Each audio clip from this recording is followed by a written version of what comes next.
Olá, eu sou Marcos e nesse vídeo eu vou falar brevemente sobre o protocolo ZigBee.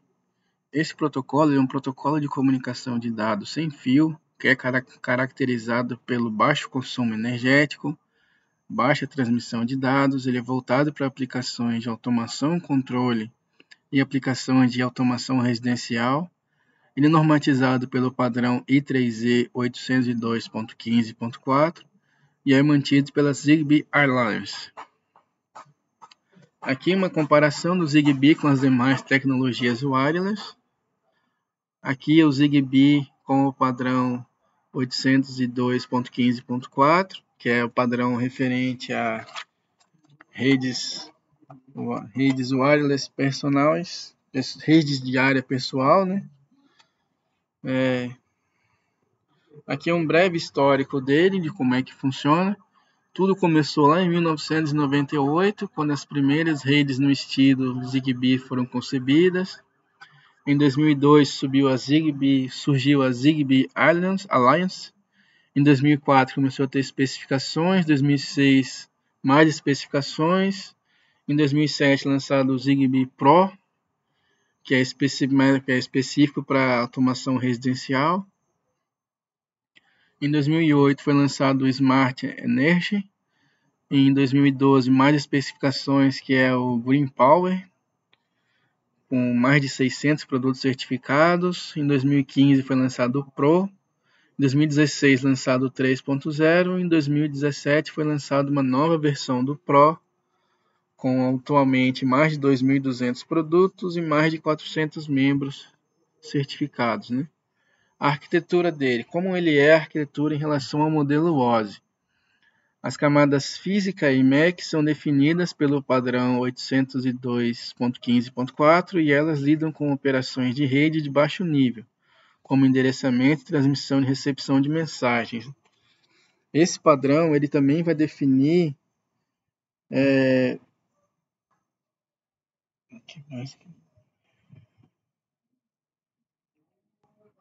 ele também é usado para definir todas as especificações de comunicação da camada física e da camada de acesso ao meio para que as redes de comunicação sem fio que operem com baixa taxa de transmissão. Bom, no caso aqui, as especificações do ZigBee definem as camadas de rede e de aplicação, né?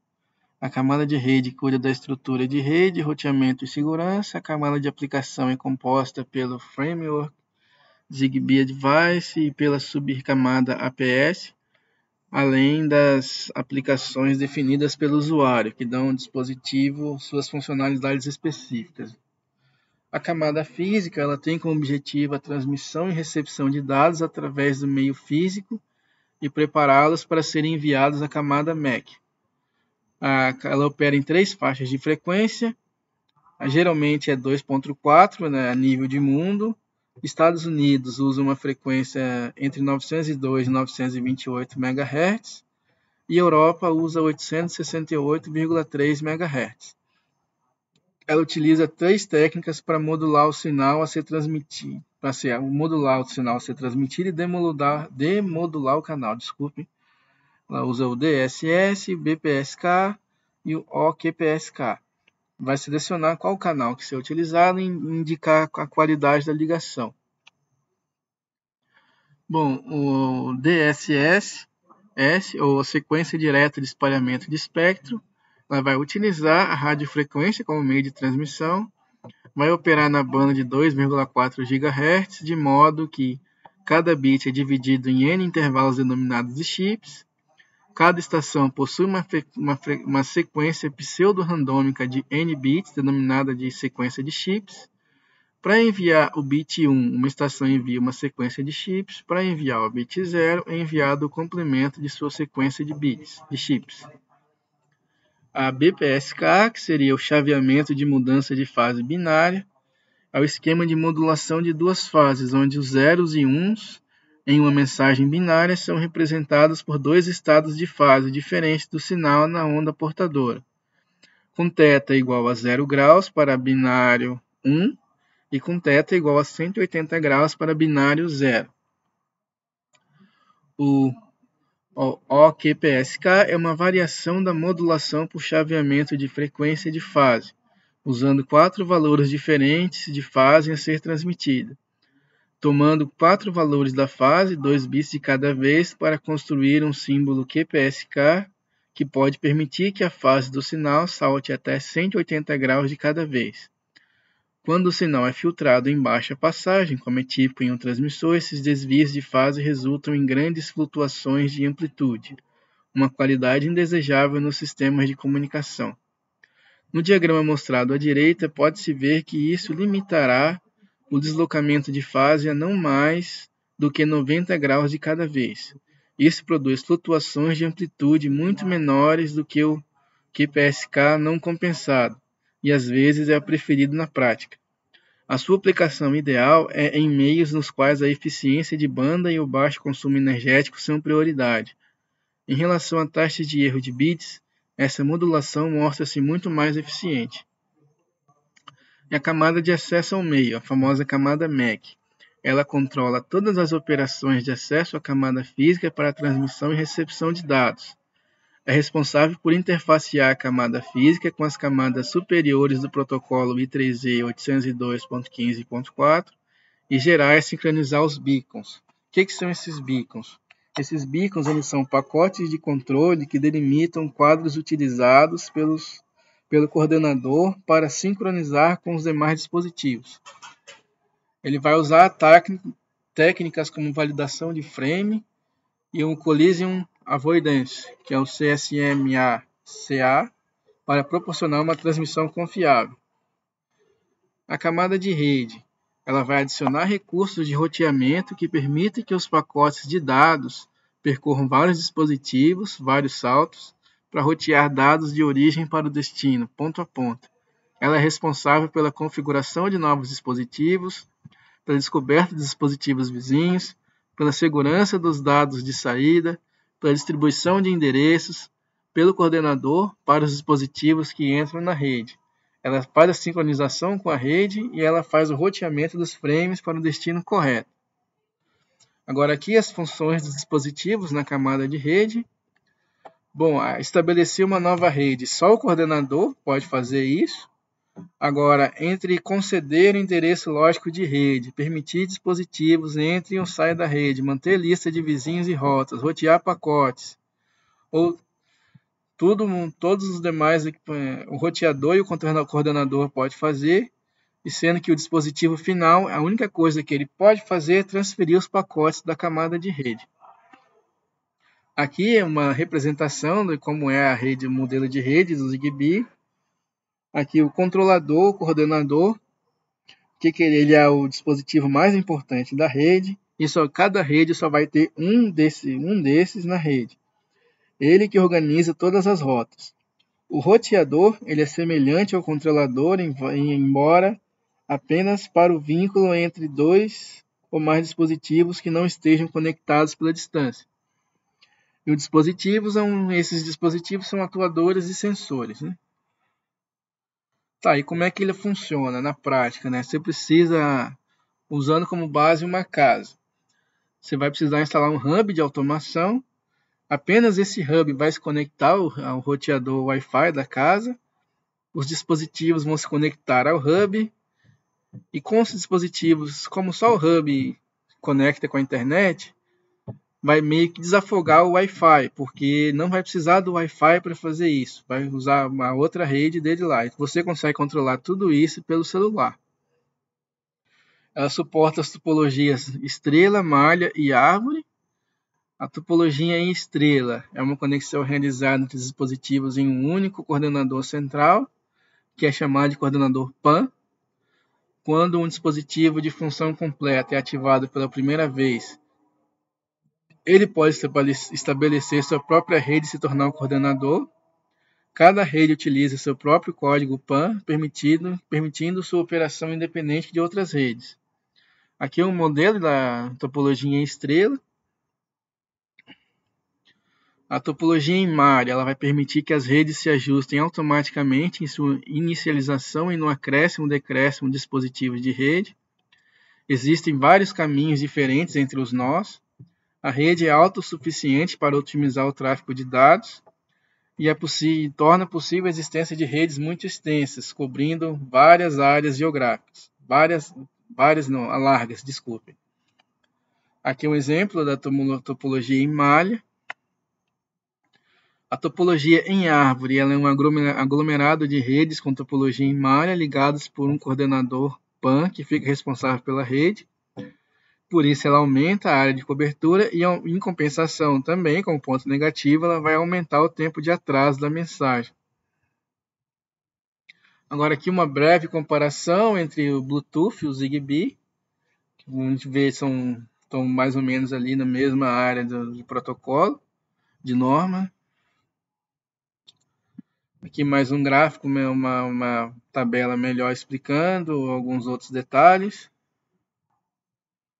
Agora, comparando com o protocolo que normatiza o Wi-Fi, que é o I3E.802.11.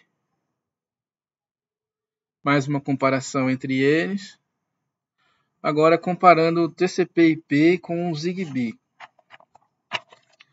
A gente comparando essas duas imagens, a gente vai perceber que o Zigbee é meio que análogo ao TCP/IP. Porém, ele não é compatível por algumas coisas, por algumas razões, que são elas. A camada de rede de um Zigbee é quem implementa a malha de rede. E a camada de transporte do Zigbee, APS, ela é análoga a TCP ou DP. Assim como a TCP possui diversas portas, um dispositivo de Zigbee possui diversos endpoints, o que permite que diversas aplicações diferentes convivam no mesmo nó. Na camada de aplicação, no entanto, essa diferença vai aumentar muito, porque o Zigbee é detalhadamente especificado. Mas podemos traçar alguns paralelos. O AF aqui, que seria o Application Framework, o AF ele especifica o envelope das mensagens trocadas com uma aplicação. Poderíamos ter algo semelhante no TCP/IP se especificarmos que toda mensagem trafega sobre HTTP. É identificada em JSON e toda API é REST. Cada aplicação é denominada Application Object e pode haver várias, uma por cada endpoint, no mesmo dispositivo Zigbee, analogamente a uma máquina com vários servidores web, cada uma atendendo numa porta diferente, cada porta servindo a uma API REST. O bloco ZDO, que mais aqui no cantinho aqui, que é o Zigbee Device Object, ele vai fornecer uma série de serviços de base, como busca de dispositivos na rede. No mundo TCP/IP, esses serviços são fornecidos por uma amálgama variável de protocolos, o ICMP, o DNS, entre outros. As redes Zigbee são seguras uma vez formadas, assim como as redes Bluetooth. O ponto fraco é a admissão de um novo dispositivo. A segurança é entremeada com as camadas de rede e de transporte. O análogo do TCP/IP para essa parte de segurança da rede Zigbee seria o IPsec. Agora aqui as vantagens e as desvantagens. As vantagens é a alta escalabilidade, baixo consumo de energia, suporta várias topologias, vai desafogar o Wi-Fi, um protocolo aberto. As desvantagens, ela necessita de um coordenador para controlar a malha, a largura de banda reduzida, tem baixa velocidade, memória reduzida. Aqui são as aplicações que são possíveis, né? Porque ela pode ser para automação de edifício, comercial, pode ser para alguma coisa de monitoramento médico ultimamente, controle de processos de energia, de controle industrial, gerenciamento de energia, rastreamento de equipamentos, automação residencial, entre outros. Aqui alguns links interessantes.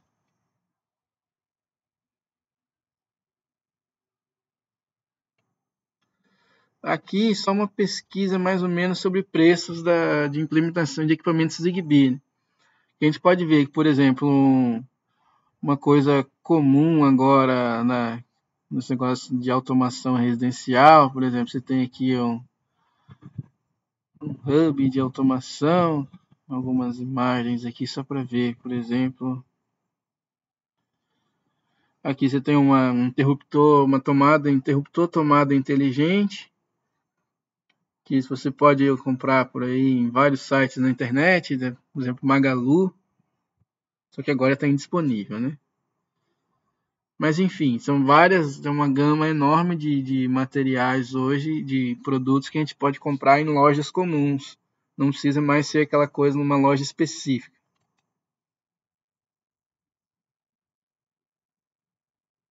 Agora deixa eu só voltar aqui para a apresentação.